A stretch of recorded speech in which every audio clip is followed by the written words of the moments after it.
ঘটনাটি দেশের বাইরের একটি ঘটনা। ঘটনাটি আমাদেরকে পাঠিয়েছেন মোহাম্মদ শাহেদ। উনি সৌদি আরবের জেদ্দা শহরে আছেন। উনি একজন স্টুডেন্ট, ওনার পরিবার সহ উনি ওখানে রয়েছেন। উনি কিছুদিন আগে পরিবারের সদস্যদের সাথে সৌদি আরবের একটা প্রাচীন শহর যেটি মদিনাতে, সেই শহরের নাম হচ্ছে খাইবার। খাইবার শহরটা কিন্তু ইসলামের ইতিহাসেও গুরুত্বপূর্ণ একটা জায়গা। সপ্তম হিজরিতে বা 628 সালে খাইবারে যুদ্ধ হয়েছিল। সেই খাইবার, জেদ্দা থেকে খাইবার যেতে ওনাদের প্রায় 9 থেকে 10 ঘন্টার মতো সময় লেগেছিল সড়ক পথে। তো খাইবার শহরটি দেখতে খুব সুন্দর বলা চলে। আর এই শহরটি সৌদি আরবের মূলত একটা গ্রাম অঞ্চলের মতো। সেখানে বড় ধরনের বিল্ডিং বা দোকানপাট কম। আর এই খাইবার স্থানীয় মানুষেরা বেশিরভাগই কৃষি কাজের উপর নির্ভরশীল। আর যেখানে তারা কৃষি কাজ করে সেই জায়গাতে আরবিতে, মানে সেই জায়গাগুলোকে আরবিতে বলা হয় হলো মাজরা। তো শহরটা ঘুরে দেখার পর ওনারা সিদ্ধান্ত নেন যে ওনারা মাজরায় ঘুরতে যাবেন, যেখানে ক্ষেত খামারের কাজ করা হয়। আসলে ওখানে ক্ষেত খামার গুলো শহরের মধ্যে থাকে না তো, আর সৌদি আরবের মতো এরকম রুক্ষ জায়গায় ক্ষেত খামার খুব একটা দেখা যায় না। এই জন্য মানুষের অনেক আগ্রহ থাকে এই মাজরাগুলোতে ঘুরতে যাওয়া। তো ওনারা দেখতে পেলেন যে প্রত্যেকটা মাজরায় একজন বা দুজন করে কর্মচারী থাকেন, আর তাদের থাকার জন্য ছোট্ট একটি ঘর বানানো থাকে ওই মাজরার পাশেই। তো সৌভাগ্যবশত ওনারা যে মাজরায় গিয়েছিলেন সেই মাজরার কর্মচারী এবার একজন বাংলাদেশী ছিলেন। তো ওই মাজরাটা ঘুরতে ঘুরতে প্রায় সন্ধ্যা নেমে এলো। তারপর সবাই ওই মাজরার পাশে থাকা সেই ছোট্ট ঘরে গেলেন কিছুক্ষণ থাকার জন্য। তো মাজরার সেই কর্মচারীকে দেখে এই শাহেদ ভাইয়ের বাবা বলে উঠলেন, এত বড় জায়গায় আপনি একা থাকেন, আপনার কি ভয়টাই করে না? তো ওই কর্মচারী হেসে বললেন যে ভাই, আমি 18 বছর ধরে এখানে কাজ করতেছি, কিসের ভয়? আমার কোনো ভয় টয় নাই, এখানে ওরকম ভয়ের কোনো ঘটনা আমার সাথে ঘটে নাই। তবে বিভিন্ন কথা প্রসঙ্গে একটি ঘটনা উনি সকলের সামনে উপস্থাপন করেন। সেটা হলো যে ওই যে ওখানে থাকা যে ভদ্রলোক, ওই মাজরাতে যিনি থাকেন, তো 4 থেকে 5 বছর আগে ওনার সাথে একজন সোমালিয়ান লোক কাজ করতেন, তার নাম ছিল আব্দুল আলী। তো এই আব্দুল আলী একটি ঘটনা বলেছিলেন যেটা তার নিজের আপন চাচাতো বোনের সাথে ঘটেছিল। তো উনি যখন সোমালিয়াতে ছিলেন তখন ওনাদের পরিবারের, ওনার নিজের পরিবার বলেন বা ওনার চাচার পরিবার বলেন, ওনাদের অবস্থা খুব খারাপ ছিল। আর সোমালিয়া তো এমনিতেই একটা ব্যাকওয়ার্ড একটা জায়গা, অর্থনীতি বলেন বা অন্যান্য বিষয় বলেন, এটা আসলে ব্যাকওয়ার্ড একটাই জায়গা। আর সেখানকার মানুষের স্বাভাবিক জীবনযাপনও অনেক কষ্টে করতে হয়। আর্থিক দৈন্যদশা প্রায় প্রত্যেকটা ফ্যামিলিতেই রয়েছে। মাঝে মাঝে সোমালিয়াতে কিন্তু নীরব দুর্ভিক্ষ লাগে, বিশ্ববাসী জানতেও পারে না কত মানুষ মারা যায়, কত গবাদি পশু মারা যায়। তো যাই হোক, ওনাদের ওইখানে ওরকম অবস্থা ছিল, খুব খারাপ অবস্থা। একবেলা খেলে আর একবেলা না খেয়ে থাকতে হতো। এরপরও এই যে আব্দুল আলী ভাইয়ের বাবা কখনোই কোনো হারাম উপার্জন করেন নাই, সবসময় হালাল উপার্জন করেছেন। পরহেজগার মানুষ ছিলেন। আর ওনার বাবার শুধু এক ভাই ছিল, সেই চাচাও আবার খুব ধার্মিক ছিল, পরহেজগার মানুষ ছিলেন। কিন্তু সেই চাচার মেয়ে, তার নাম ছিল হচ্ছে হুদু, সে মোটেও ধার্মিক ছিল না, সে খুবই অর্থলোভী ছিল। আর এই অর্থের লোভে পড়ে সে ব্ল্যাক ম্যাজিকের পথ বেছে নিয়েছিল তার উপার্জনের মাধ্যম হিসেবে।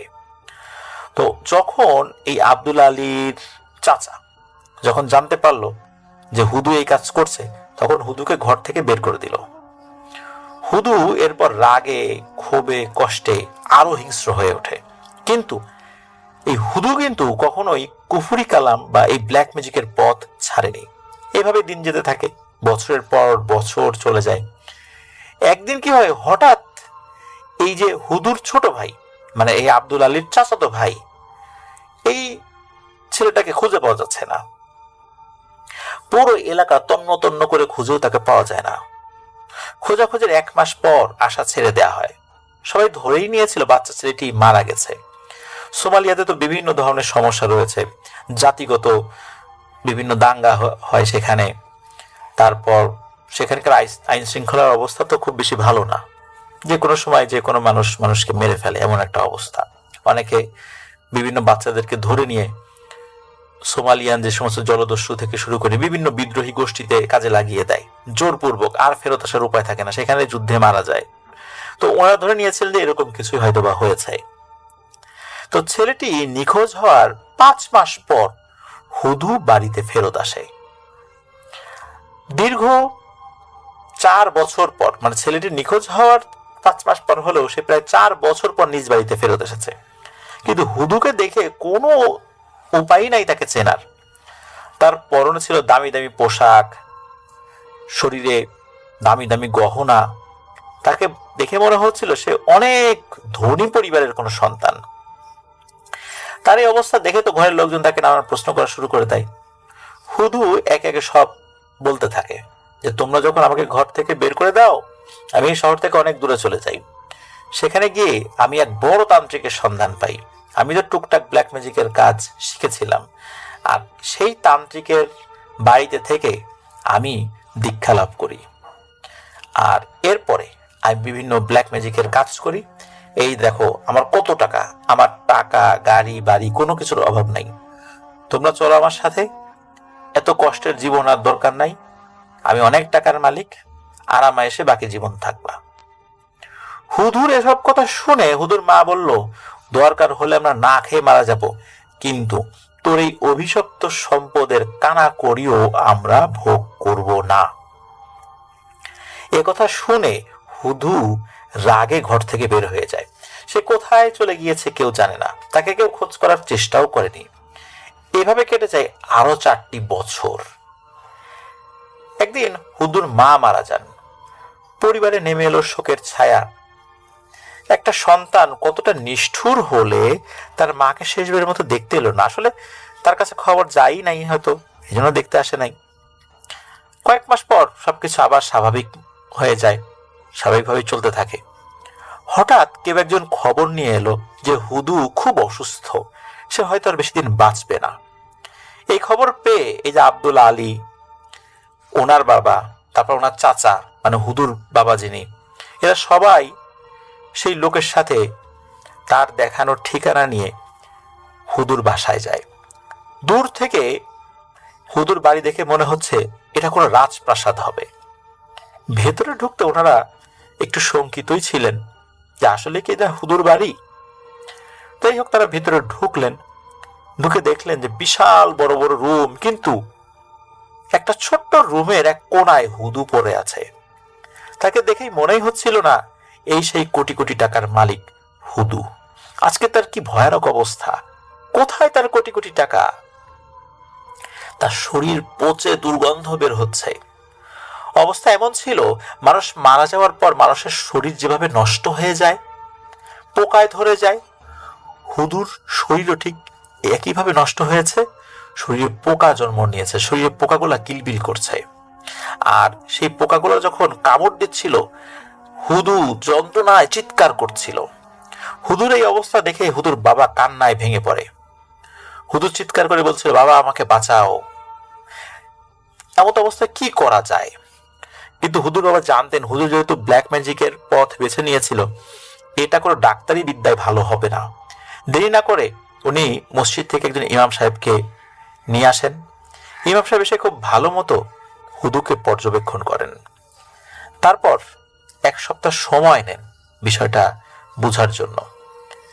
এই একটা সপ্তাহ এই যে আব্দুল আলী, ওনার বাবা, তারপর হুদুর বাবা কি যে কষ্টে কাটিয়েছেন বলে বোঝানো যাবে না। প্রত্যেকটা সেকেন্ডে হুদুর চিৎকার, ভয়ঙ্কর চিৎকার, যা সহ্য করার মতো না। মনে হচ্ছিল হুদুর দুনিয়া থেকেই জাহান্নামের শাস্তি পাচ্ছে। কোথায় তার ক্ষমতা? কত মানুষ তার কাছে আসতো কাজের জন্য, কোথায় সেই লোকগুলো? কোথায় তার কোটি কোটি টাকার সম্পদ? কোনো সম্পদ গহনাই তো এখন কাজে লাগছে না, কোনো কিছু দিয়ে তো তাকে সুস্থ করা যাচ্ছে না। 8ম দিনে মানে 8 নম্বর দিনে হুদু এই পৃথিবীর মায়া ত্যাগ করে। ওনাদের পরিবারের সবাই এবং আরো কিছু লোকজন মিলে হুদুকে দাফন করতে নিয়ে যায়। হুদুর শরীরটা যখন খাটিয়াতে তোলা হয়, এবং খাটিয়া যখন কাঁধে তোলা হয় মনে হচ্ছিল ভয়ানক ওজনের কোন একটা বস্তু তারা কাঁধে তুলেছে, অথচ হুদু শুকিয়ে একদম কাঠ হয়ে গিয়েছিল, 20 কেজি ওজনও হবে না এমন একটা অবস্থা হয়ে গিয়েছিল। আর খাটিয়ার ওজনও ছিল খুব হালকা। তাহলে এত ওজন কিভাবে হলো?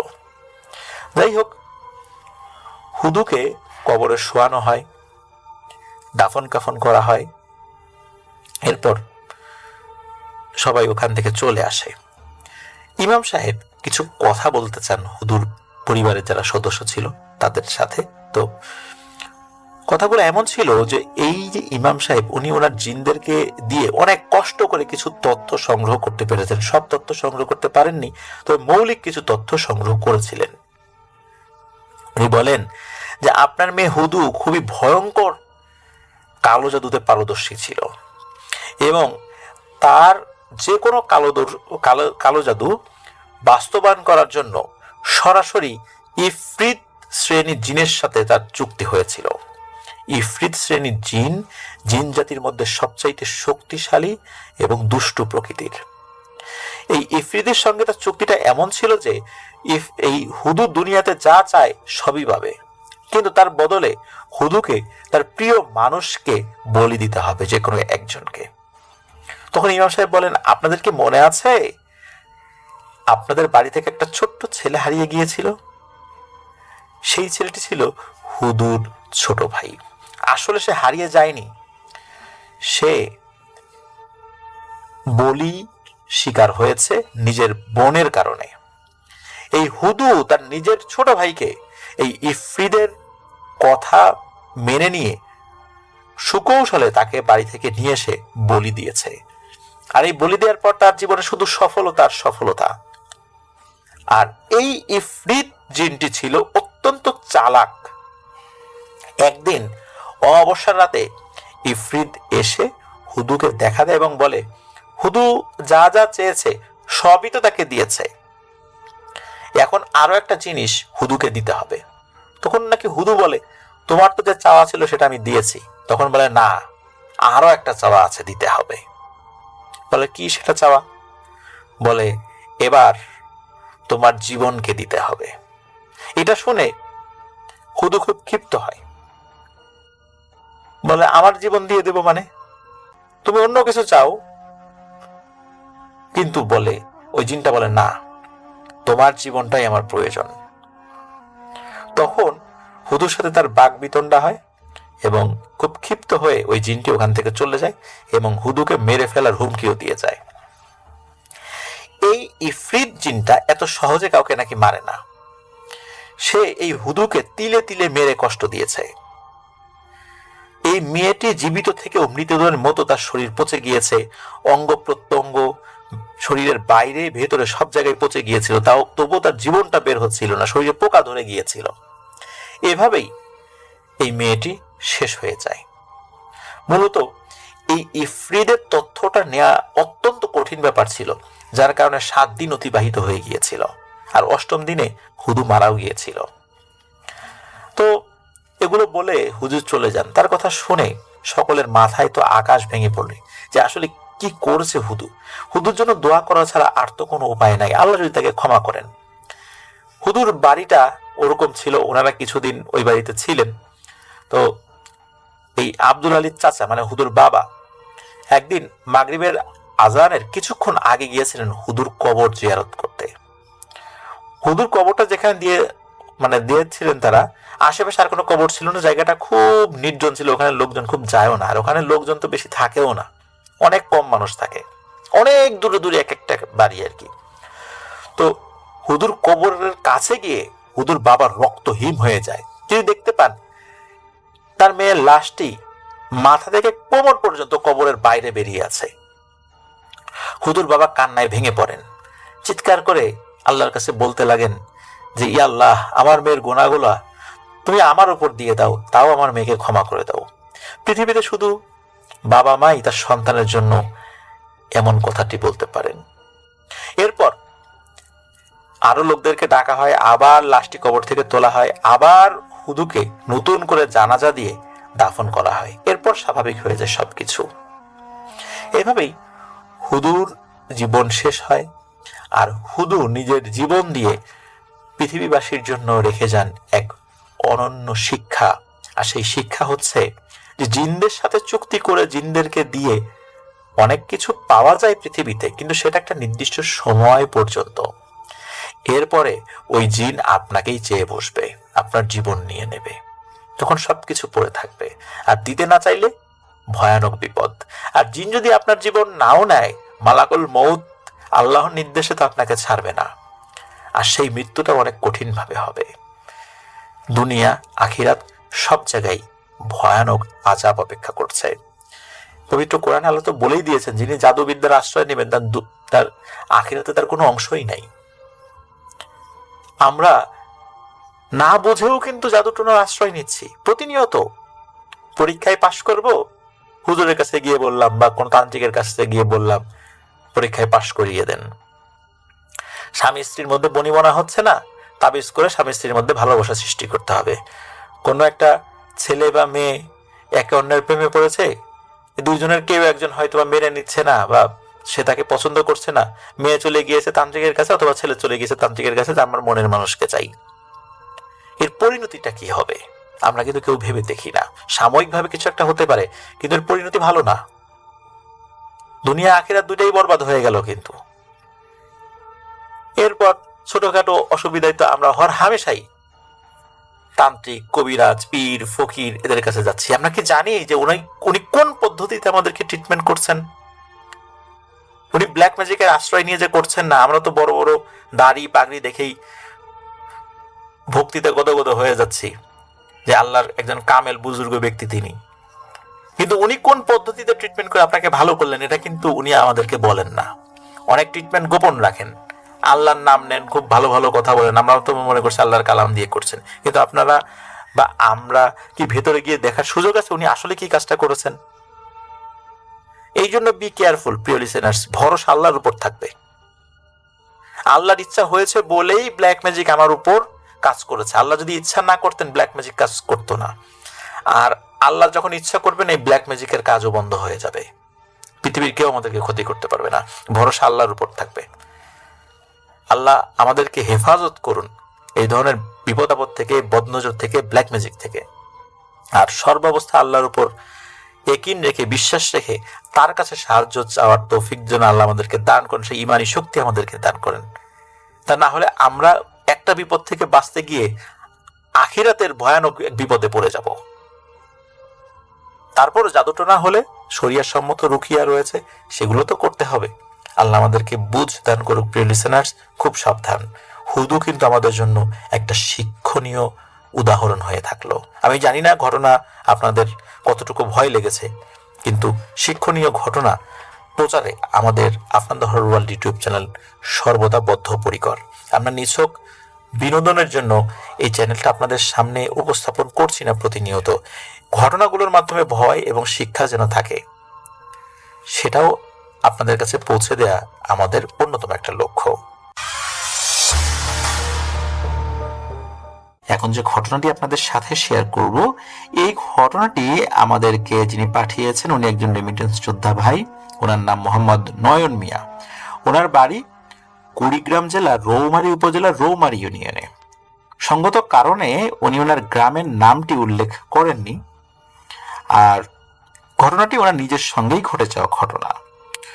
উনি একই সাথে দুটি দেশে কাজ করেন, সৌদি আরব এবং কুয়েতে। মূলত ওনার কফিল বা মালিক দুই দেশের নাগরিক হওয়ায় মাসে 15 দিন সৌদি আরব, 15 দিন কুয়েতে ওই মালিকের ফার্ম হাউস পরিচালনা করতে হয় এই নয়ন মিয়া ভাইকে। মাত্র 1.5 বছরে উনি ওনার কফিল বা মালিকের আস্থা ও বিশ্বাস অর্জনে সক্ষম হন, যার কারণে উনি একজন সাধারণ কর্মচারী থেকে এখন ফোরম্যানের দায়িত্ব পালন করছেন। যাই হোক, আমরা এবার মূল ঘটনাতে আসি। ওনারা 3 ভাই, এর মধ্যে উনি পরিবারের বড় এবং পরিবারের একমাত্র উপার্জনশীল ব্যক্তি। ওনার বাবা একজন হার্টের রোগী, যার কারণে ওনার বাবা হাঁটা চলা ছাড়া তেমন কোনো কাজকর্ম করতেই পারেন না।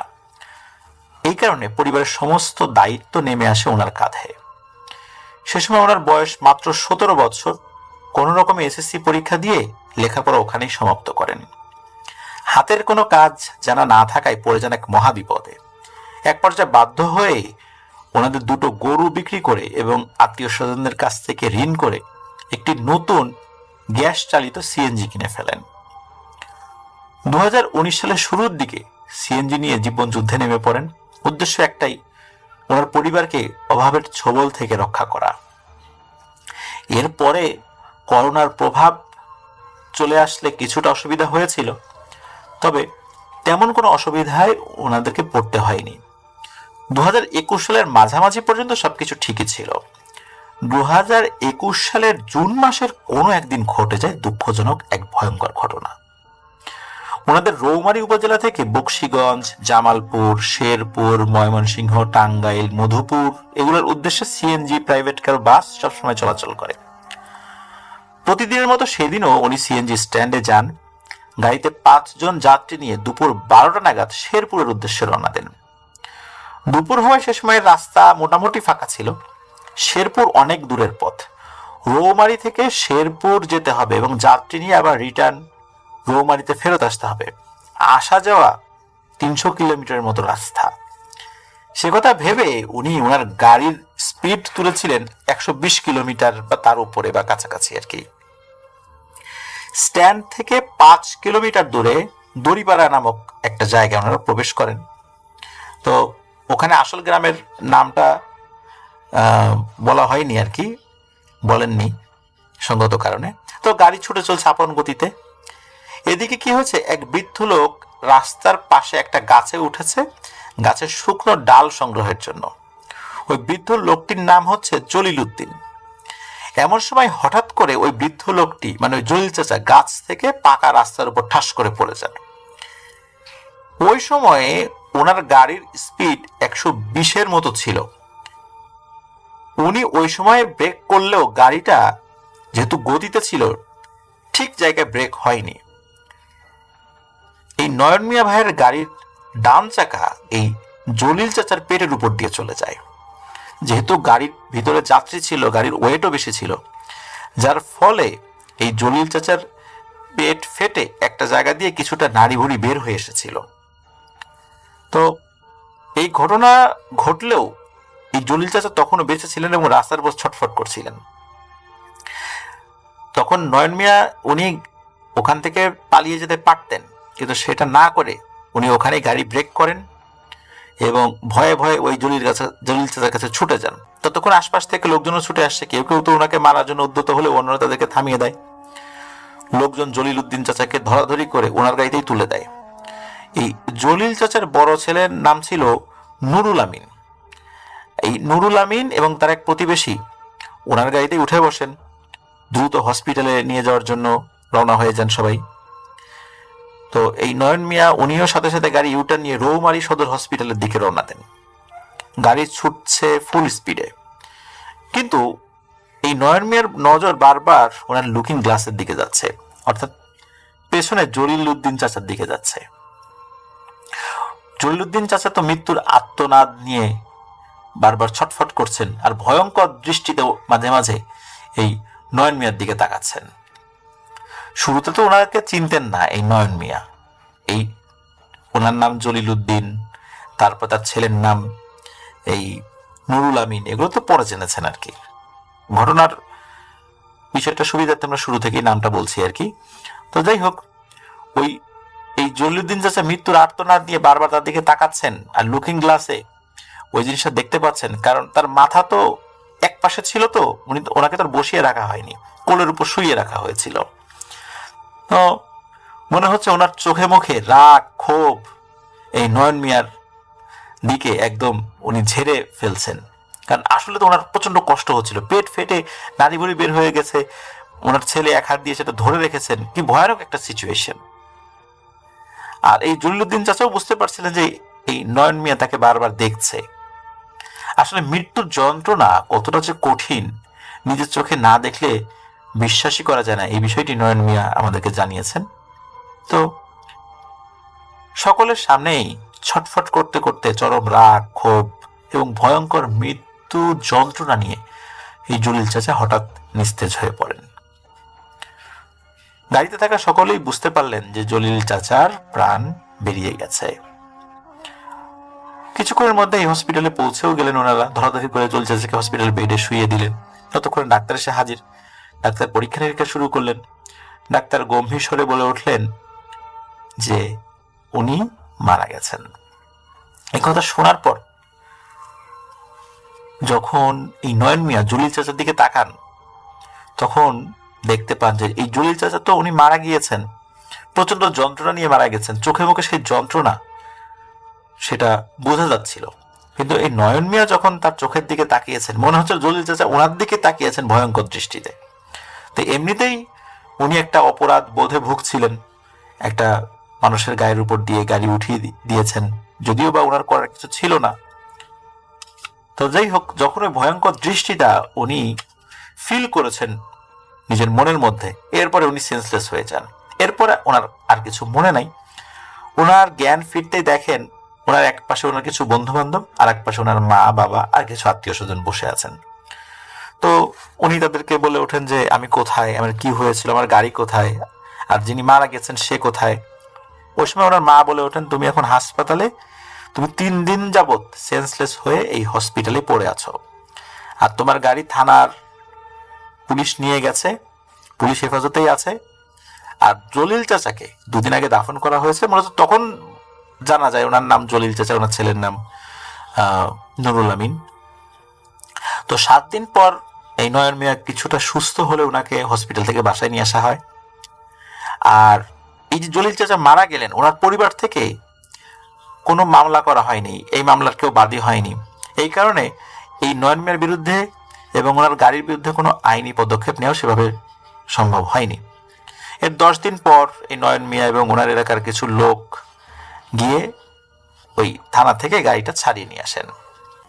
এরপর আরো কিছু লোকজন মিলে, আত্মীয় স্বজন মিলে ওই জলিল চাচার বাড়িতে গিয়েছিলেন এবং ওই পরিবারের কাছে ক্ষমা চান নয়ন মিয়া এবং ভুল স্বীকার করেন। মূলত ওই জলিল চাচার পরিবারের সদস্যরা কোনো শর্ত ছাড়াই ওনাকে ক্ষমা করে দেন এবং বলেন যে আসলে দুর্ঘটনার জন্য এই নয়ন মিয়া দায়ী নয়। জলিল চাচার বড় ছেলে নুরুল আমিন এবং এলাকার বেশ কয়েকজন ওই দুর্ঘটনার সময় ওই কাছাকাছি জায়গায় দাঁড়িয়েছিলেন। মূলত এই জলিল চাচা গাছে উঠতে চেয়েছিলেন, সবাই নিষেধ করেছিলেন যে এই সময় গাছে ওঠার দরকার নাই, আপনার বয়স হয়েছে, গাছটা বেশ নড়বড়ে, পড়ে যেতে পারেন। তো বারবার নিষেধ করার পরও উনি সকলের পরামর্শ নিষেধ অমান্য করে গাছে উঠেছিলেন। যেহেতু একটু বয়স হয়েছিল, ওইভাবে শরীরের ভারসাম্যটা ধরে রাখতে পারেননি। ওই সময় উনি নিচে পড়ে যান, আর তখন একটা সাইড দিয়ে গাড়ি আসছিল, আর গাড়ির স্পিডটা বেশি থাকার কারণে এই দুর্ঘটনাটা ঘটেছে। যেহেতু উনি নিজেই সকলের নিষেধ অমান্য করে উঠেছিলেন, দুর্ঘটনায় পতিত হয়েছিলেন, এই জন্য কারোর মধ্যে এই বিষয়টি নিয়ে আফসোস ছিল না। আর সার্বিক বিবেচনায়, মানে তার ছেলে পেলে তো কাছেই ছিল, তারা তো দেখেছেন যে ওই স্পিডে কোনো গাড়ি আসলে থামানো যায় না। তো এই সমস্ত কারণেই তারা বুঝেছিলেন যে এটা একটা দুর্ঘটনা, কারো কোনো দোষ নেই। এজন্যই তারা কোনো মামলাও করেননি, আর এই নয়ন মিয়াকেও নিঃশর্ত ক্ষমা করে দিয়েছিলেন। তো যাই হোক, মূলত ঘটনা এখান থেকেই শুরু। এই মর্মান্তিক ঘটনার 1 মাস পর সবকিছু স্বাভাবিক হয়ে যায়। উনিও ভেবেছিলেন সবকিছু স্বাভাবিক হয়ে গেছে, কিন্তু এরপরও 3টি ভয়ানক ঘটনা ওনার সাথে ঘটে যায়। প্রথম ঘটনাটা, এই দুর্ঘটনা ঘটার প্রায় 1.5 মাস বা 1.5 মাসের কিছু সময় পর, 2 মাস তখন হয়নি। তো শেরপুর থেকে ওনার যে বাড়ি রৌমারি, সেই উদ্দেশ্যে রওনা দিয়েছেন। রাত তখন 1:30 বা এরকম কাছাকাছি সময়। রাস্তায় সবকিছু স্বাভাবিক ছিল, কিন্তু রৌমারি সদরের প্রবেশের 2 কিলোমিটার আগে রাস্তায় একটি পুরনো স্লুইস গেট পড়ে। এই স্লুইস গেটে ওঠার 10 থেকে 15 হাত আগে হঠাৎ করে গাড়ির ইঞ্জিন বন্ধ হয়ে যায়। বারবার স্টার্ট করার চেষ্টা করলেও কোনো লাভ হয় না। কিন্তু ওই সময় ওনার গ্যাসের সিলিন্ডার কিন্তু পূর্ণ ছিল, ব্যাটারিও ফুল চার্জ ছিল, গাড়ি বন্ধ হওয়ার তো কোনো প্রশ্নই আসে না। হঠাৎ ওনার চারপাশে কালবৈশাখী ঝড়ের মতো বাতাস বইতে শুরু করে। কিন্তু উনি খেয়াল করে দেখেন, উনি এবং ওনার গাড়ি যেখানে, শুধু সেখানে কিছু বাঁশঝাড় ও কিছু গাছপালার উপর মারাত্মক ঝড় বইতে শুরু করেছে আর কি। এমন সময় উনি খেয়াল করে দেখেন ওনার গাড়ি মাটি থেকে অন্তত 2 হাত উপরে উঠে গেছে। তখন উনি বুঝতে পারেন ওনার চারপাশে যা ঘটছে একটাও স্বাভাবিক ঘটনা নয়। জোরে জোরে আয়াতুল কুরসি পাঠ করতে লাগেন। মাত্র 3বার পাঠ করার পর হঠাৎ শুনতে পেলেন কেউ যেন কুকুরের মতো গড় গড় গড় গড় আওয়াজ করছে। উনি গাড়ির ভেতরে থাকা অবস্থায় ওনাকে এবং গাড়ি সহ 3 থেকে 4 হাত দূরে ছুঁড়ে ফেলে দেন। এটা উনি অনুভব করেন আর কি, কোনো কিছু একটা ছুঁড়ে ফেলে দিল। আর ছুঁড়ে ফেলে দেওয়ার সাথে সাথে গাড়ির হেডলাইট এবং ইঞ্জিন চালু হয়ে যায়। ওটা একদম পড়ে যায় না গাড়িটা, কিন্তু 3-4 হাত দূরে গিয়ে ঠাস করে পড়েছিল। তখনই মূলত সবকিছু একদম শান্ত স্বাভাবিক হয়ে যায়। বুঝলেন যে বিষয়টা একদমই স্বাভাবিক না। সেখানে দেরি না করে তাড়াতাড়ি বাড়িতে চলে আসেন। বাড়িতে কাউকে কিছু না বলে শুয়ে পড়েন। এরপর 1-1.5 মাস সবকিছু স্বাভাবিক। এরপরে ঘটে যায় আরো একটি ঘটনা। রাজীবপুর সদর উপজেলা থেকে 3 থেকে 4 কিলোমিটার দূরে কদমতলা নামক একটা জায়গা রয়েছে। এই জায়গায় একটি লোহার ব্রিজ আছে। ব্রিজের নিচে বেশ গভীর একটি জলাশয় আছে। সেখানে রাত 8:30 নাগাদ আনুমানিক প্রচুর বৃষ্টিপাত শুরু হয়ে যায়, ফলে রাস্তাঘাট একদম জনশূন্য হয়ে পড়ে। ওই সময় গাড়িতে উনি একাই ছিলেন। তো ওনার মন বলছিল কোনো একটা বিপদ আপদ হবে না তো, ওইদিকে যাস না যাস না। ওনার মনের মধ্যে কেমন যেন এরকম বিষয়টা উকি দিচ্ছিল বারবার। তারপর উনি পথ চলতে শুরু করেন। একসময় ব্রিজের উপরে উঠে পড়েন। ব্রিজের মাঝামাঝি আসার পরে হঠাৎ করে ওনার কাছে মনে হলো বড় শক্তিশালী ভারী কিছু একটা ওনার গাড়ির বাম পাশের দরজায় ধাক্কা মারলো। যদি কোনো বাস, ট্রাক বা কোনো সিএনজি বা বিশেষ করে বাস, ট্রাক কোনো সিএনজিকে ধাক্কা দেয় যেমন অনুভূতি হবে, ঠিক তেমন অনুভূতি হয়েছিল। ধাক্কা লাগার সাথে সাথে ওনার গাড়ির পেছনের পিছনে যে 2 চাকা ছিল ব্রিজের বাইরে নেমে পড়ে এবং অদৃশ্যভাবে কেউ বলে ওঠে, আজকেও ছেড়ে দিলাম তোকে। এরপর বৃষ্টি যখন চলে যায়, মানুষের যান চলাচল স্বাভাবিক হয়। এরপর লোকজনের সাহায্য নিয়ে ওই গাড়িকে সহি সালামতে ব্রিজের উপরে তোলা হয়। 2 চাকা পেছন দিকে নেমে গেলেও এই সিএনজিটা কিন্তু ব্রিজের নিচে পড়ে যায়নি। পড়ে গেলে আরো ভয়ানক বিপদ হতো। তো পরের দিন এসব ঘটনা স্থানীয় এক ইমাম সাহেবকে খুলে বলা হয়। তিনি বলেন যে একদিন পরে জানাবেন। তো একদিন পর হুজুরের কাছে গেলে তিনি জানান যে ওনার উপর নাকি এক জিনের নজর পড়েছে। জিনটা তারপর খুব রাগান্বিত, সাবধানে থাকতে, এতটুকুই শুধু বলেছিলেন, আর বেশি কিছু বলতে পারেন নাই। এবার আসি তৃতীয় এবং সর্বশেষ ঘটনায়। ওনার বাড়ি থেকে, ওনার যেখানে বাড়ি, স্ট্যান্ড থেকে তো আবার সিএনজি চালিয়ে ওনার বাড়িতে যান। তো ওটা ওখানে যাওয়ার একটা রাস্তা রয়েছে। তো অতিরিক্ত বৃষ্টি হওয়ার কারণে কি হয়, ওই রাস্তাটি ভেঙে গিয়েছিল। ফলে ওই রাস্তা দিয়ে ওনার গাড়িটা প্রবেশের কোনো উপায় ছিল না। তবে উপায় ছিল পাশের গ্রাম দিয়ে ঘুরে আসতে হবে। বাধ্য হয়ে পাশের গ্রামে প্রবেশের আগে ছোট্ট একটি খাল পরে ওই পাশ দিয়ে আসতে হবে। ওই দিক দিয়ে আসছিলেন উনি নেহায়েত দায় থেকে আর কি। তো সেইখানে যে খালটা ছিল, ওই খালে ওই সময় পানি ছিল না, কিন্তু কাদা ছিল। তো খালের পাশ দিয়ে যাওয়ার সময় দেখেন যে একটি চাদর মুড়ি দেওয়া লোক খালের পাশ দিয়ে হেঁটে যাচ্ছে, রাস্তার মাঝখান দিয়ে হেঁটে যাচ্ছে। তো হর্ন দিচ্ছে কিন্তু সরে না। একবার যে বিরক্ত হয়ে গাড়ি থেকে নেমে লোকটিকে বলে যে, এই ভাই সরেন তো, আমাকে যেতে দেন। তখন ওই লোকটি পেছন দিকে ঘুরে তাকায়। সিএনজির হেডলাইট কিন্তু জ্বলছিল তখন। ঘুরতেই দেখেন, আরে এটা তো আর কেউ নয়, এইটা তো সেই জলিল চাচা। এটা দেখার সাথে সাথে উনি ওইখানে সেন্সলেস হয়ে যান। ওই দিন রাত 3টার দিকে কিছু পথচারী ওনার গাড়িকে সেই খালে উল্টে থাকতে দেখেন। গাড়িটা কিন্তু ইঞ্জিন স্টার্ট ছিল, সামনে হেডলাইট চলছিল, কিন্তু ওই কাদার মধ্যে পড়ে কেন গিয়েছিল, কিভাবে গিয়েছিল, এটা কেউ বলতে পারে না। তো আবার ওনাকেও ওই কাদার মধ্যে পড়ে থাকতে দেখে। পরে লোকজন সেখান থেকে তাকে উদ্ধার করে নিয়ে আসে। গাড়িটাও পরবর্তীতে তোলা হয়। পরে আরেকজন নাম করা হুজুরের কাছে যখন যাওয়া হয়, তিনি এই নয়ন মিয়া ভাইকে রুকিয়া করেন এবং তিনি বলেন যে যেই দুষ্টু জিনটি তাকে বিরক্ত করছে, মূলত সে যে খুব খারাপ এটাও বলা যাবে না।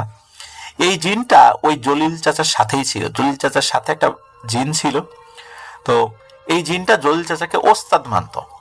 যেহেতু এই নয়ন মিয়া এবং তার গাড়ির কারণে জলিল চাচার মৃত্যু হয়েছে বলে ওই জিনটা মনে করে, তো এই কারণেই এই নয়ন মিয়ার এবং এই গাড়ির উপরে ওই জিনের একটা ক্ষোভ। আর সুযোগ পেলে নাকি ওই জিনটি আরো বড় ধরনের ক্ষতি করত। তবে ওই হুজুর ওই জিনটিকে বুঝিয়ে শুনিয়ে এবং রুকিয়ার মাধ্যম দিয়ে ওই জিনটাকে নয়ন মিয়ার কাছ থেকে সরাতে সক্ষম হন।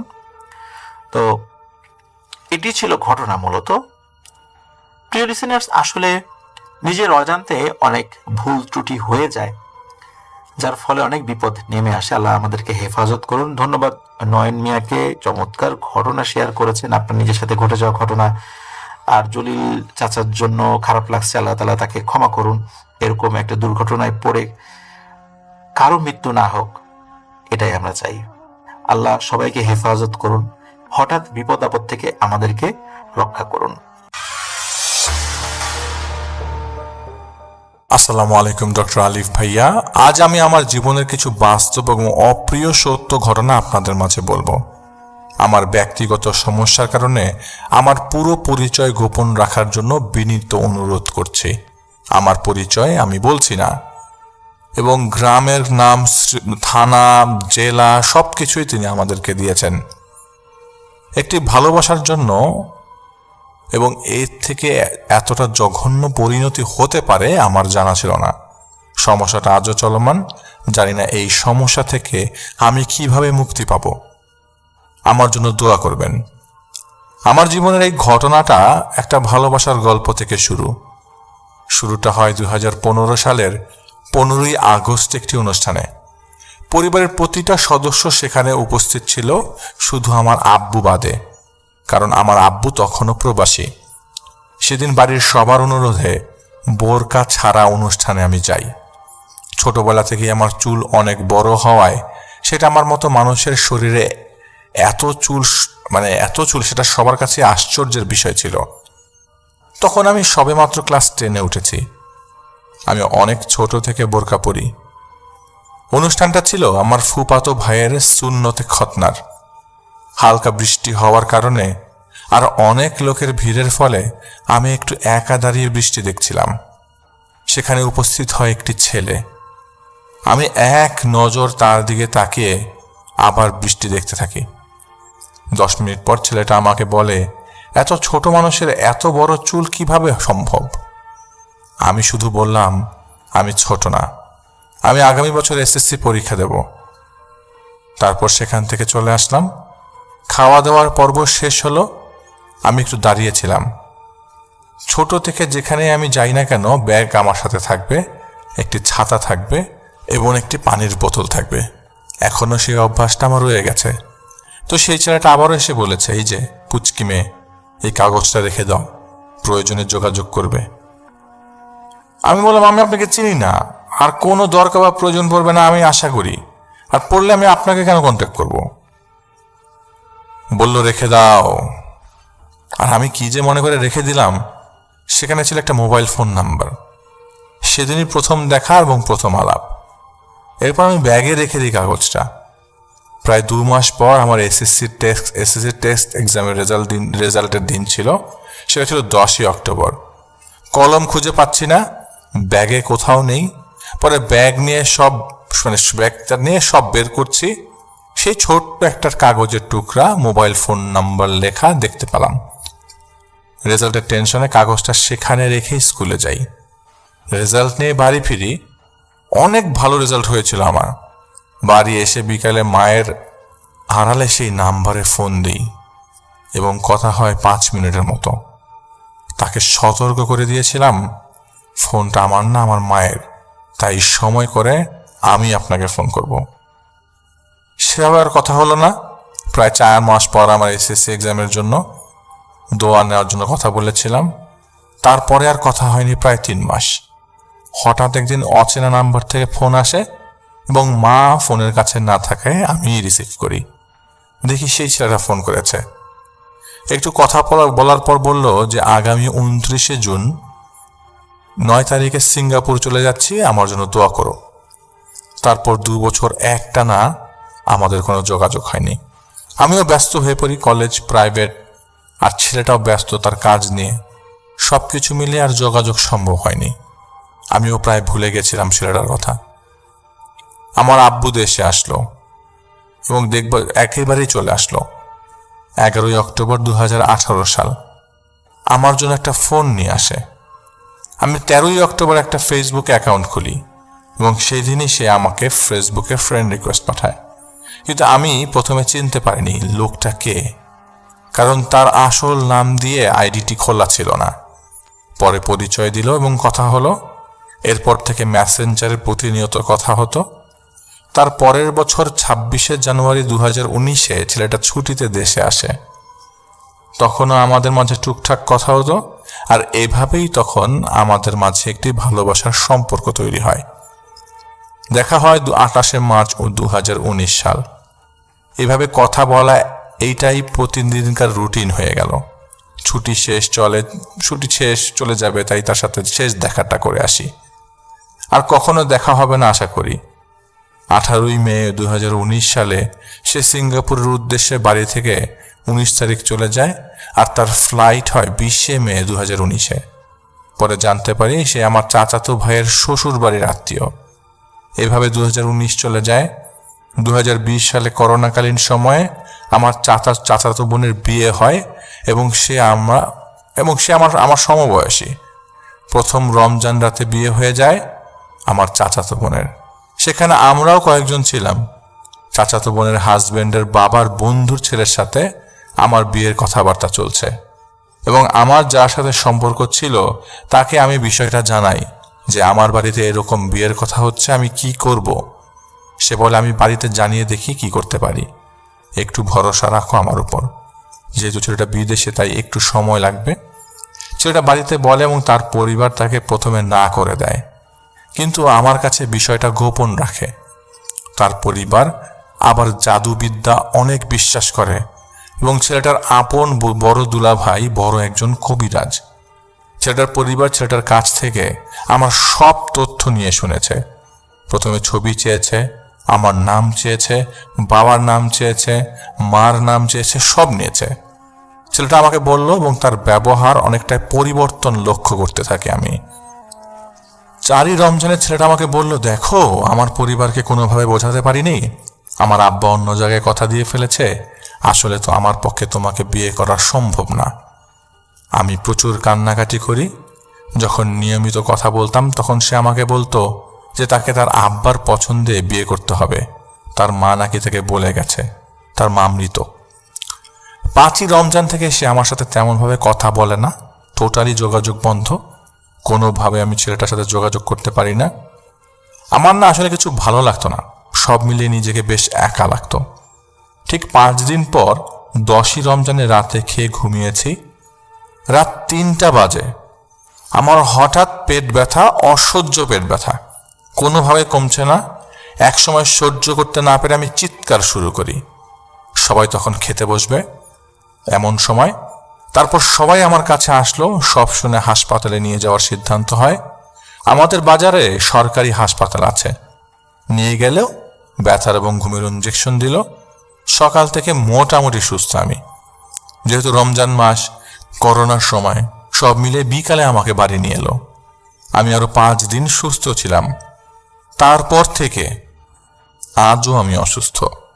15 রমজান রাতে 10টার দিকে সবাই নামাজ পড়ে বাড়ি এসছে, তখন সবাই খেতে বসছে। হঠাৎ করে পেট ব্যথা, 10 মিনিট পর থেকে রক্ত বমি শুরু হয়ে গেল আমার। ওই অবস্থায় আবারও নিয়ে গেল হসপিটালে। টানা 22 দিন হাসপাতালে থাকার পর সকালে রোদ ওঠার সাথে সাথেই আমার শরীরে অসহ্য যন্ত্রণা শুরু হতো, রাতে ভালো থাকতাম। আর এইটা যে কেমন এটা বোঝাতে পারবো না। পেট ব্যথায় রক্ত বমি ছিল। সেবার ইত্তাকাতে হাসপাতালের বেডে শুয়ে একটু সুস্থ হলে 22 দিন পর বাসায় আসলাম। তারপর থেকে লক্ষ্য করতাম দুপুর 1টা থেকে বিকাল 4টা পর্যন্ত টানা 2.5 মাস গায়ের রং পরিবর্তন হয়ে যেত, পুরো ইটের বর্ণ ধারণ করত এবং সেই সাথে মাকে ছাড়া কাউকে চিনতাম না। সাথে ছিল পেট ব্যথা, রক্ত বমি।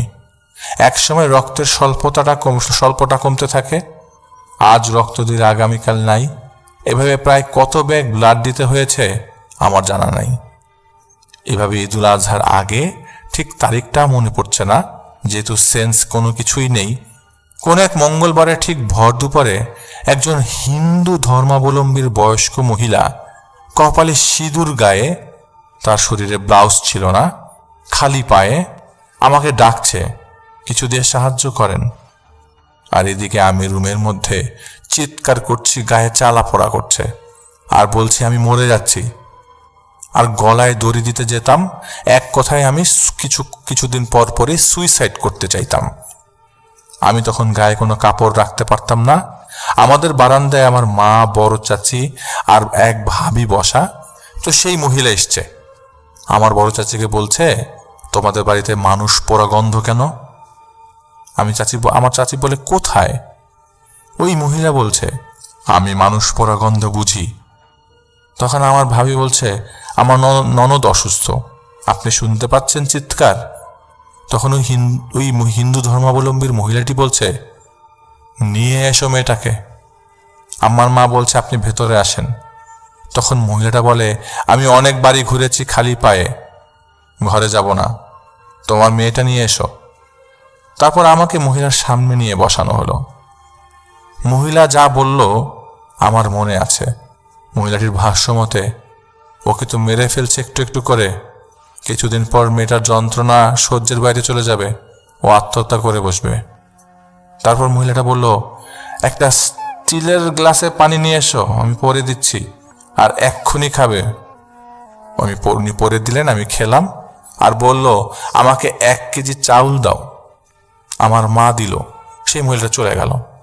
তারপর মহিলাটাকে অনেক খুঁজেও পাওয়া যায়নি। আমাদের বাড়ি থেকে রাস্তা পর্যন্ত চাউল ফেলতে ফেলতে গেছে, এবং আল্লাহর কি অশেষ রহমত, আমি ঠিক ওই দিন থেকে সুস্থ ছিলাম 15 দিন। তারপর একদিন আমি শুয়ে আছি, গভীর ঘুমে আমার ছোট ভাই রুমে এসে দেখে আমার পায়ের লোম থেকে রক্ত বেরোচ্ছে। তারপর কাছে এসে দেখে নাক কান দিয়েও রক্ত বেরোচ্ছে। ছোট ভাইয়ের চিৎকারে বাড়ির সবাই আমার কাছে আসে। আমারও ঘুম ভেঙে গেছে ওর চিৎকারে। সবাই দেখলো যে আমার নাক, কান, পায়ের লোম দিয়ে রক্ত বেরোচ্ছে। একদিন পর আমার শখের চুলগুলো আগার থেকে জট লাগতে থাকে। একজন কবিরাজের সিদ্ধান্তে ততটুকু কেটে ফেলি, প্রায় 1 হাত চুল কেটে ফেলতে হলো। এরপর সবাই মিলে সিদ্ধান্ত নিল কি করবে, কোথায় নিয়ে যাবে। তখন ডাক্তার এবং কবিরাজ দুটোই দেখানো হচ্ছে, কিন্তু কোনো কাজ হচ্ছে না। আশ্চর্যের বিষয় কি জানেন? কবিরাজ দেখাতে যাব, হয় আমাদের যেতে বাধা পড়ছে, না হয় কবিরাজ বাড়ি নেই, অসুস্থ রোগী দেখবে না, এমন হচ্ছে। তবুও তো আমি গ্রামের মেয়ে, যে যার লোকেশন দিয়েছে আমাকে আব্বু সেখানেই নিয়ে গেছে। কিন্তু সময়ের সাথে সাথে আমার সমস্যা হালকা কমে, তবে পূর্ণিমা রাতে এবং অসুস্থ থাকাকালীন সময়, দুর্গাপূজার সময় পড়ে যায়, কারণ আমার শরীরে আবার সমস্যা দেখা দেয়। ততদিন আমি সবাইকে চিনি, কথা বলি, সবই ঠিক আছে, শুধু সমস্যাগুলো যাচ্ছে না। আমি নিজেও চেষ্টা করছিলাম কিভাবে সুস্থ হব। তো এবার সমস্যাগুলো ছিল গায়ে জ্বালা পড়া, মাথা ব্যথা এবং গায়ের বসন্তের মতো গুটি ওঠা। এইভাবে আমার 2020 সাল 20-এর মতোই গেল। তবে অবাক করার বিষয় হলো, যত কবিরাজের কাছে গিয়েছি না কেন, সবার এক কথা, ছবি, বাবা মার নাম দিয়ে কালো জাদু করা হয়েছে। বাকিটা আল্লাহ জানে। আমার সমস্যার সমাধান হয় না। তারপর অনলাইনে, অফলাইনে, কবিরাজ বলেন, তান্ত্রিক বলেন, আমি সব খোঁজা শুরু করলাম। কিন্তু কে জানে আমার জন্য সামনে আরো বিপদ তাড়া করবে। একজন পেয়েছিলাম, তার বাসা ঢাকার ধানমন্ডিতে। আমাকে যে ঠিকানা দিয়েছিল ধানমন্ডি, নাম তার জামান, আর কিছু বলেনি। তবে সেই লোক আমাকে সমাধানের পথ খুঁজে দিবে, শর্ত তাকে বিয়ে করতে হবে। আমি জানি না এটা কেমন শর্ত। তারপর টাকা দেওয়ার কথা থাকলেও তার শর্ত মানতে হবে। সব কিছু চিন্তা করে দেখলাম আমাকে সব বাদ দিয়ে আল্লাহর নাম স্মরণ করতে হবে। তাই শুরু করলাম। আল্লাহর কি রহমত, আল্লাহর কি দয়া, আমি পুরো সুস্থ না হলেও আমার একটু ভাল লাগতো। আমি অনেক কবিরাজের সন্ধান অনলাইনে পেলেও একজন কবিরাজের সাথে পরিচয় হয় আমার। তান্ত্রিক বা অসাধু লোক বলবো কিনা আমি জানি না। মাঝে মাঝে ছোট বোন বা বন্ধুর মতো সাপোর্ট দিত। সব মিলিয়ে তাকে দাদা ডাকতাম। সে যে এত বড় ক্ষতি করবে তা আমার জানা ছিল না। তার নামও আমি উল্লেখ করছি, তার নাম তুর্য মৈত্রী। তার আসল বাড়ি বরিশাল জেলার ভোলায়।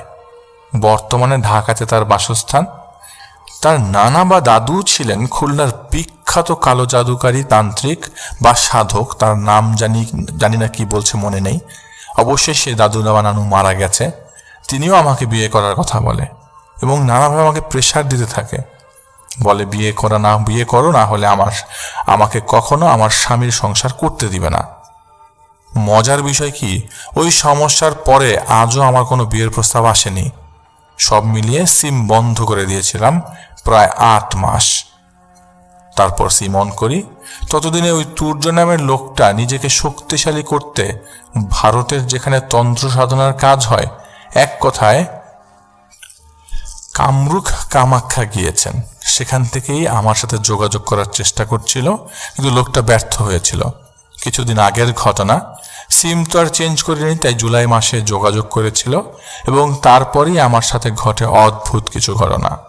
গত 2 বছর সমস্যাগুলো ফেস করছি। গায়ের তাপমাত্রা অনেক থাকে, কিন্তু থার্মোমিটারে ওঠে না। রাতে ঘুম হয় না, রক্ত বমি শুরু হয়েছে এবং সবসময় মনে হয় কেউ আমাকে ফলো করছে। রাতে ঘুমানোর সময় মনে হয় কেউ আমার দিকে তাকিয়ে আছে। গায়ে জ্বালা পোড়া, রোদ বাড়ার সাথে সাথে সমস্যাও বেশি হয়। আর একটা সমস্যা আগের বারও ছিল এবং এখনো হচ্ছে, যে রাতে যে স্বপ্ন দেখি সকালে সেটা সত্যি না হলেও 2 থেকে 5 দিনের মধ্যে সেটা হয়ে যায়। গত মাসের 26 তারিখে একটা ঘটনা। 3 দিন আগে একটা নতুন জামা কিনে নিয়ে এসেছিলাম এবং 2 দিন পরার পরও থেকে আজ জামাটা আমি খুঁজে পাইনি। 27শে জুলাই রাতের একটি ঘটনা। অনেক রাত, প্রায় 2টা বাজে। ঘুম তেমন হতো না। বাথরুমে যাওয়ার সময় ফোনের লাইট জ্বালিয়ে ডাইনিংয়ের লাইট জ্বালিয়ে গিয়েছিলাম। বাথরুম থেকে বের হয়ে দেখি ডাইনিংয়ের লাইট অফ, ফোনেরও লাইট অফ। 28শে জুলাই দুপুরের আরও একটি ঘটনা। গোসলে ঢুকছি, কাপড় চোপড় সব ঠিক করে ঢুকেছি। আমার খুব ভালোভাবে মনে আছে, গোসল শেষ করে দেখি জামা সালোয়ার সব উল্টো পরা। তারপর ভাবছি হয়তো অতিরিক্ত টেনশন করতে গিয়ে সমস্যা হচ্ছে। ডক্টর দেখালাম, সব কিছু বললাম ডক্টরকে। কিছু ওষুধ সাজেস্ট করলেন এবং 1 সপ্তাহ ওষুধ খাওয়ার পর ঘুম ঠিক মতো হচ্ছে, তবে রক্ত বমি মাঝে মাঝে হচ্ছে। এমনকি সেই ওষুধের কাগজটা পর্যন্ত হারিয়ে ফেলেছি, আর পাচ্ছি না। সেখানে ঘুমের ওষুধ ছিল। এখন বর্তমানে ওষুধের প্যাকেট দেখে ওষুধ খাচ্ছি। ঘুম ঠিক মতো হলেও রক্ত বমি, গায়ে জ্বালা পড়া ঠিক আগের মতো হচ্ছে। প্রচুর চুল উঠছে, কিছু খেতে পারি না। বর্তমানে পড়াশোনার সুবাদে ফরিদপুর থাকি। অনার্স 4র্থ বর্ষের ছাত্রী আমি। জানি না ঘটনা আপনাদের কতটা ভালো লাগবে। এখানে ঠিক আগের মতোই অসুস্থ এখনো। এই অসুস্থতার সাথে লড়াই করে কতদিন বেঁচে থাকতে পারবো আমার জানা নাই। যার হাত ধরেই ভৌতিকতা গ্রুপে আসা, তার পরিচয়ও তুলে ধরছি। তার নাম রায়হান। সে আমার জীবনে দেখা শ্রেষ্ঠ মানুষ। তাকে যেন আল্লাহ সুস্থ রাখেন। আপাতত এতটুকু আমার জীবনের ঘটনা শেয়ার করলাম। ভৌতিকতার মাধ্যমে এবং ভৌতিকতাবাসী সবার কাছে আমি দোয়া প্রার্থনা করছি, যেন এমন একজনকে খুঁজে পাই যার মাধ্যমে আমার সমস্যার সমাধান করতে পারি। সময় আমার জন্য দোয়া করবেন, আমি যেন সুস্থ হতে পারি। ভুল ত্রুটি ক্ষমা সুন্দর দৃষ্টিতে দেখার আহ্বান জানাচ্ছি। আসসালামু আলাইকুম। ধন্যবাদ আপু, আপনার ঘটনাটি পড়ে ফেলতে বাধ্য হলাম। মাঝে মাঝে কিছু জিনিস আমাদেরকে বলতে বা পড়ে শোনাতে বাধ্য করে। আপনার ঘটনাটি কিছু সত্য ঘটনা ক্যারি করে, যার কারণে আমার কাছে মনে হয় যে এটা আমাদের প্রত্যেকটি মানুষের জানা দরকার যে কত ধরনের মানুষ কতভাবে আমাদের চারিপাশে ঘোরে। সবসময় সতর্ক থাকবেন। মানুষকে কখনো নিজের ডিটেলস দেবেন না। নিজের ডিটেলস দেওয়ার আগে ভালো করে জেনে নেবেন যে আপনার ডিটেলস দেওয়ার কারণে কোনো প্রবলেম হতে পারে কিনা। এই ধরনের জিনিসগুলো যারা কন্টিনিউ করছে, যারা ক্যারি করছে, তাদের জীবনে কত বিপদ আসবে সেটা আমি আপনাদেরকে নেক্সট এপিসোডে বলবো, কারণ সেই জিনিসটা আমার কাছে পুরোপুরি আসেনি। ফাইজুল ভাইয়ের সেই ঘটনাটা ইনশাল্লাহ পুরোপুরি আমার কাছে আসা মাত্রই আপনাদের কাছে আমি নিয়ে আসব। আমি এখন যে ঘটনাটা বলবো সেই ঘটনাটি পাঠিয়েছেন মার্জি আপু। মার্জি আপুকে অনেক ধন্যবাদ যে তিনি বেশ ভালো ভালো ঘটনা কালেক্ট করছেন আমাদের জন্য। অনেক মানুষ তার ঘটনার প্রশংসা কদর করছে। জানি না কেমন লাগবে আপনাদের কাছে ঘটনাটি। আমরা চলে যাচ্ছি আমাদের পরবর্তী অতিথির কাছে তার ঘটনা শুনে আসবার জন্য। আপনারা সাথেই ছিলেন, সাথেই থাকবেন এই প্রত্যাশা। আসসালামু আলাইকুম স্যার, আশা করি সবাই ভালো আছেন। আমি শাহিদ হাসান। আজকে যে ঘটনাটি শেয়ার করতে যাচ্ছি তা পাঠিয়েছেন পাবনা থেকে সাজ্জাদ ইসলাম শাওন নামে একজন। আর এই ঘটনায় মূলত ঘটে তার এক পরিচিত বড় ভাইয়ের সাথে। তো উনি ঘটনায় সংশ্লিষ্ট সকলের নাম উল্লেখ না করার অনুরোধ করেছেন, তাই আমি আপনাদের বোঝার সুবিধার্থে ঘটনায় জড়িত সকলের ছদ্মনাম ব্যবহার করছি।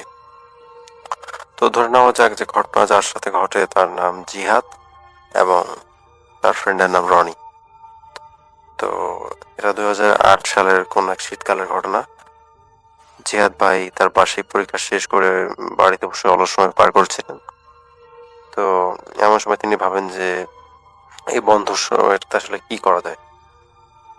তো তার ফ্রেন্ড মিলে তিনি প্ল্যান করেন যে তাদের পাশের গ্রামে যে একটা বিল আছে সেই বিলের ধারে তিনি এবং তার ফ্রেন্ড মিলে বক শিকারে যাবেন। তো তাদের প্ল্যান অনুযায়ী তারা কোনো এক বিকালে সেই বিলের ধারে যান এবং সেখানে ছোট মাছ দিয়ে একটা ফাঁদ পেতে আসেন। আর এখানে বলে রাখি যে বিলটি ছিল তাদের পাশের গ্রামে এবং তাদের বাড়ি থেকে পায়ে হেঁটে বিলটির দূরত্ব ছিল প্রায় 30 মিনিটের মতো। তো পরদিন সকালে তারা ফজরের আজানের একটু আগে আগে সেখানে রওনা করেন, যাতে অন্য কেউ এসে তাদের ফাঁদে পড়া বক মানে ধরে নিয়ে যেতে না পারে। তো তারা সেখানে যান এবং দেখেন যে হ্যাঁ, বক ধরা সেখানে ঠিকই পড়েছে। এবং অবাক করার মতো একটা ব্যাপার হলো যে বকটার মাথা তার বডি থেকে ছিঁড়ে আলাদা করা। তো এটা দেখার পর তারা বেশ অবাক হন এবং তারা ভাবেন যে আসলে এখানে হয়েছিলটা কি। তো তারপর তারা দেখতে পারেন যে বকটার পাশেই একটা কোনো এক জন্তুর 4 আঙ্গুলের পায়ের ছাপ। তো এটা দেখার পর তারা ভাবেন যে হয়তো বা কোনো হিংস্র জন্তু এসে এই কাজটি করে থাকবে। তো সেদিনের মতো তারা বাড়িতে চলে যান এবং পরের দিন যথাসময়ে আবার সেখানে ফাঁদ পাতেন এবং সেই ফজরের আজানের পরে পরে সেখানে আবার চলে আসেন এবং সেই দেখেন সেই একই কেস। এবারও বকের মাথা ছেঁড়া অবস্থায় পাওয়া এবং তার ডেড বডিটি পড়ে আছে আরেক সাইডে। তো এটা দেখার পর এবারও তারা একটু মানে বলতে গেলে আশাহত হন এবং তার ফ্রেন্ডকে জিজ্ঞেস করেন যে আসলে হচ্ছেটা কি, এটা কি নর্মাল ব্যাপার নাকি কোনো গ্রামের লোকজন এরকম করছে, মানে ঈর্ষান্বিত হয়ে হয়তো বা এরকমটা করে থাকতে পারে। তো তারা দুজনে এটা ধারণা করেন এবং কিন্তু এ সময় জিহাদ ভাই লক্ষ্য করেন যে বক তো মানে ফাঁদে তার মাথা ছিঁড়ে আলাদা করে রাখা, কিন্তু অদ্ভুত ব্যাপার হলো যে বকটার মাথা ছেঁড়া হলো কিন্তু সেখানে কোনো এক ফোঁটা রক্ত বা কোনো একটা পালক সেখানে পাওয়া গেল না। তো তিনি রনি ভাইকে জিজ্ঞেস করেন যে আসলে ব্যাপারটা কি, বকটার মাথা ছেঁড়া হয়েছে কিন্তু কোনো রক্ত নাই কেন। তো তার ফ্রেন্ডও বলেন যে আসলে তো ব্যাপারটা অনেক অদ্ভুত এবং এক কাজ করি তাহলে কালকে একটু আগে এগিয়ে আসি এবং দেখি এখানে আসলে কি হয়। তো তারা সেদিনকার মতো বাড়িতে চলে যান এবং প্ল্যান করেন যে পরদিন তারা সেখানে একটু আগেই সেখানে চলে যাবেন এবং দেখবেন যে আসলে ঘটনাটা কি। তো তাদের প্ল্যান মতো তারা সেদিন সন্ধ্যায় বাড়ি চলে আসেন। বাড়ি চলে আসার পর রাতের বেলা জিহাদ ভাই তার ঘড়িতে অ্যালার্ম দিয়ে শুয়ে পড়েন। তো কোনো একটা শব্দে জিহাদ ভাইয়ের ঘুম ভাঙে এবং জিহাদ ভাই তিনি বুঝতে পারেন যে তার মা তাকে ডাকছে। তার মা বলছিল যে জিহাদ, এই জিহাদ ওঠ, দেখ রনি এসেছে, যা তো শুনে আয় সে কি বলে। তো এটা শোনার পর জিহাদ ভাই একটু অবাক হন, কারণ তার মা আসলে তার বিলে যাওয়ার পক্ষপাতী ছিলেন না কখনোই। তার মা সবসময় তাকে নিষেধই করতেন বিলে যাওয়ার জন্য। কিন্তু আজকে তার মাও সম্মত দেখে তিনি বেশ খুশি হন যে যাক অবশেষে মা রাজি হলো।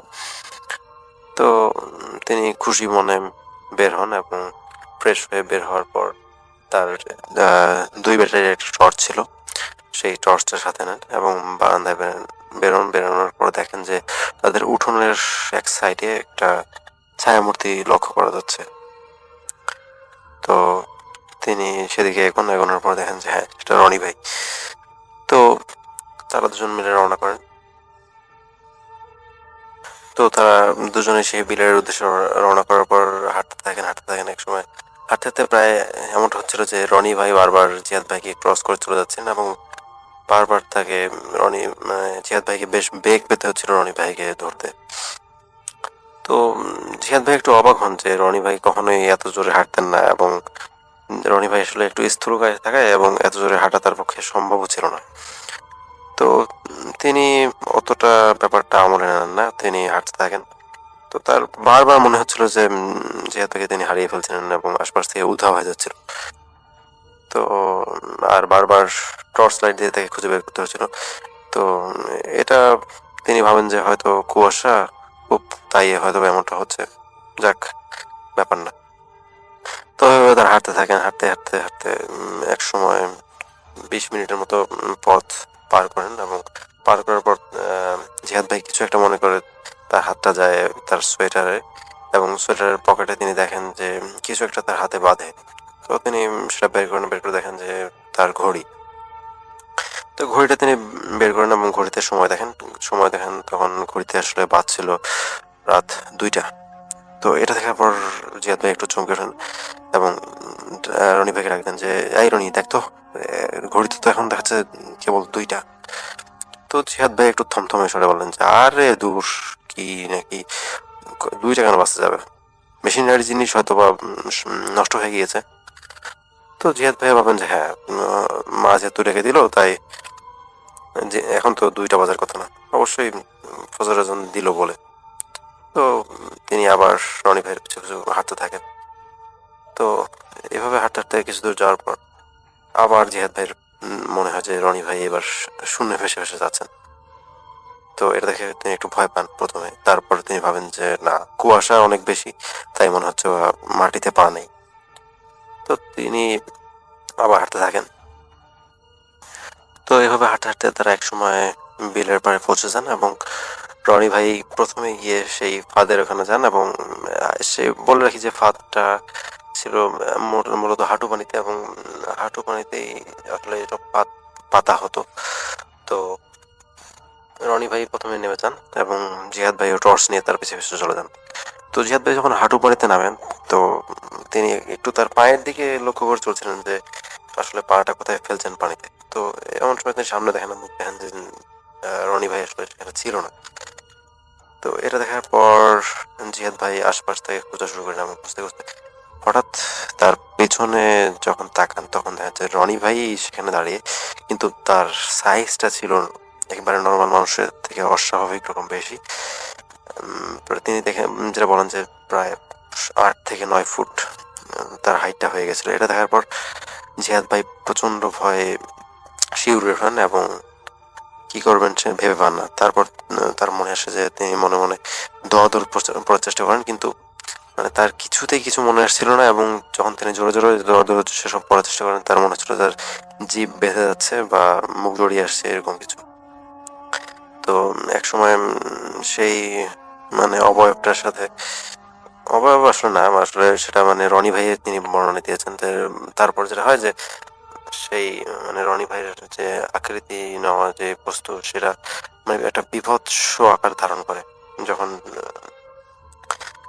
মানে জিয়াদ ভাই দৌড় পড়া শুরু করেন। তো তারপর সেটা তাকে চেপে ধরে এবং চেপে ধরে পানিতে তাদের মধ্যে প্রচুর ধস্তাধস্তি হয় এবং ধস্তাধস্তির এক পর্যায়ে তার গায়ে প্রচন্ড মানে আঁচড় দিতে থাকে সেই প্রাণীটি।